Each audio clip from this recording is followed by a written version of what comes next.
The first thing I noticed wasn't the sound. It was the smell. That sharp, smoky tang that doesn't belong anywhere near water. When I stepped out onto my porch that morning, a gray haze hung over the pond like bad breath from the earth itself. The reflection I used to see every sunrise, soft ripples, cattails bowing in the breeze, was gone.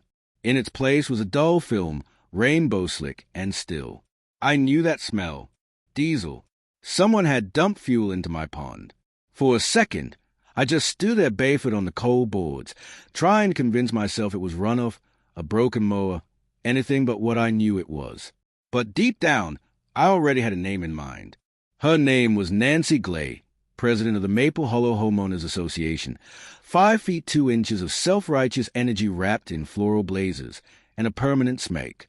If you'd met me a year before that morning, you'd have called me a quiet man.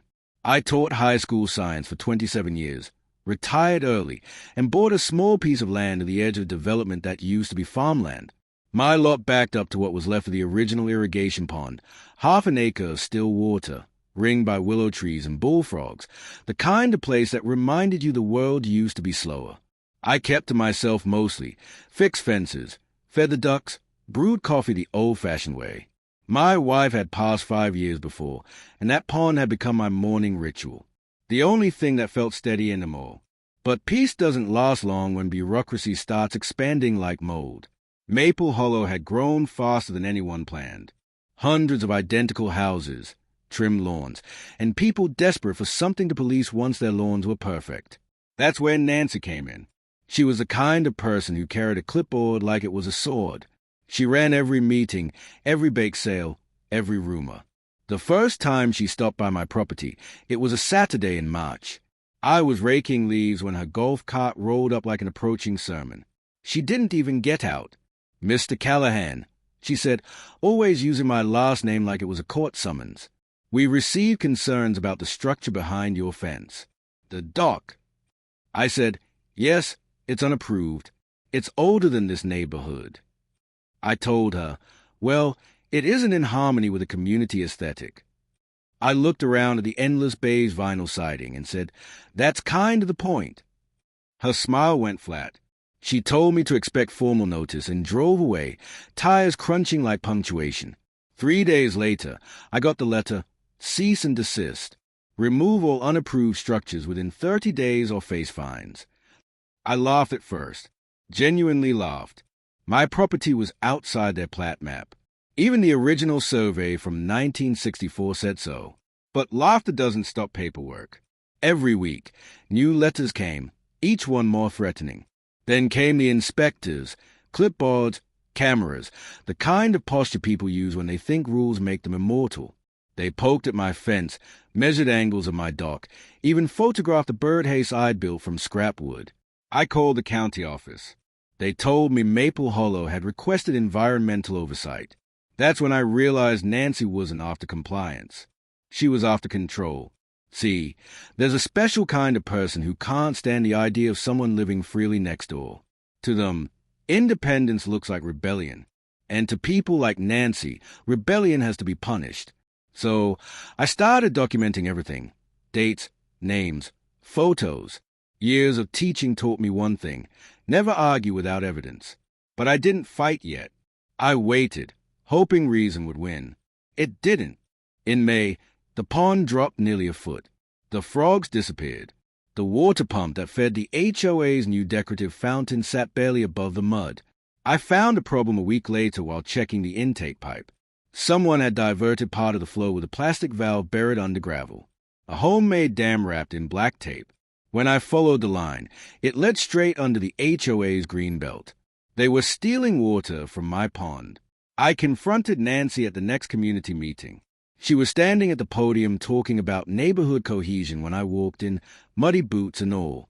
"Miss Glay," I said loud enough for the whole room, "you're siphoning my pond water into your fountain system." She blinked. "Excuse me." I tossed a photo onto the table. The pipe, the valve, the fresh trench. "I'd suggest you fix it before I call the county." The room went quiet. A man in a golf shirt whispered something to her. Nancy smiled like a woman who'd been handed a bigger gun.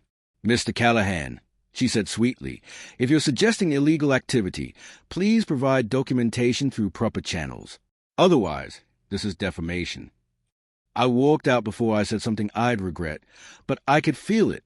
That shift, the moment when petty hostility turns into war. Over the next month, they made life miserable. Anonymous complaints about my shed, letters accusing me of harboring hazardous materials, meaning fertilizer for my garden. Someone even called animal control about the ducks. Every time I thought it couldn't get pettier, it did. Then one night, just after midnight, my motion light flicked on. I looked out and saw a pickup truck idling by the pond. Tailgate down, 2 silhouettes moving quickly. I grabbed my flashlight and camera, stepped onto the porch, and called out, "You're trespassing." They froze. One dropped the hose into the water. The other shouted, "Go inside, old man," and jumped into the truck. The tires spun, spraying gravel, and they tore off into the dark.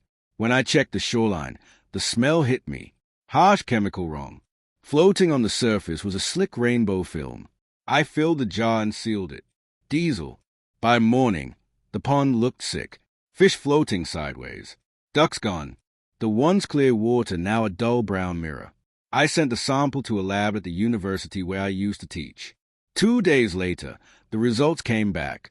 Petroleum contamination consistent with direct dumping. That's when something in me snapped. I wasn't angry in a loud way. It was quieter, colder, the kind of anger that plants. I started tracing every pipeline and irrigation map I could find. The more I looked, the more I realized how sloppy they'd been. The HOA's irrigation system pulled directly from the same underground stream that fed my pond, and that stream fed their communal wells. Meaning, whatever they poured into my pond, they just fed their own water supply. Poetic, really. I called the county water board. They promised to look into it. 2 weeks passed. Nothing. So I called an old colleague, a hydrologist named Dr. Reyes. She tested samples from my pond and one from the HOA's community pool. Identical trace chemicals. She looked at me over her glasses. "You realize they are poisoning themselves, right?" "I do now," I said. We drafted a report and sent it to the Environmental Protection Division. They opened a preliminary investigation. Meanwhile, Nancy doubled down. She called a meeting, stood in front of the neighborhood, and told everyone I polluted the community pond out of spite. She said I'd been storing diesel for illegal resale, that I'd ruined the ecosystem.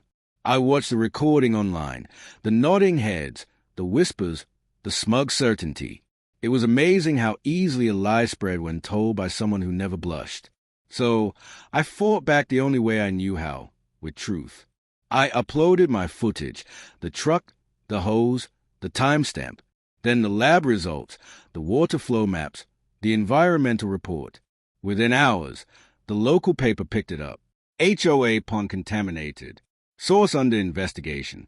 Nancy called it fake. Then the EPA showed up. They tested everything.